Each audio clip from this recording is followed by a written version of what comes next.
আসসালামু আলাইকুম রহমতুল্লাহ। হযরত আবু বকর সিদ্দিক রাদিয়াল্লাহু আনহু হইতে বর্ণিত, রাসূল সাল্লাল্লাহু আলাইহি সাল্লাম বলেছেন, যে দেহ হারাম খাদ্য দ্বারা গঠিত হয় সেই দেহ কখনোই বেহেশতে প্রবেশ করবে না।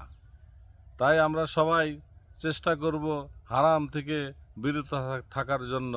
যেহেতু সমাজে হারামের সয়লাব হয়ে গেছে, শুধু সুদ আর সুদ, ঘুষ আর ঘুষ, এবং সুদ ঘুষ ছাড়াও অন্যান্য উপায়েও মানুষ অবৈধভাবে অর্থ উপার্জন করে দেহ গঠন করে, খাদ্য খায় এবং সেই খাদ্যে দেহ গঠন হয়, সেই দেহ কখনোই বেহেশতে যাবে না।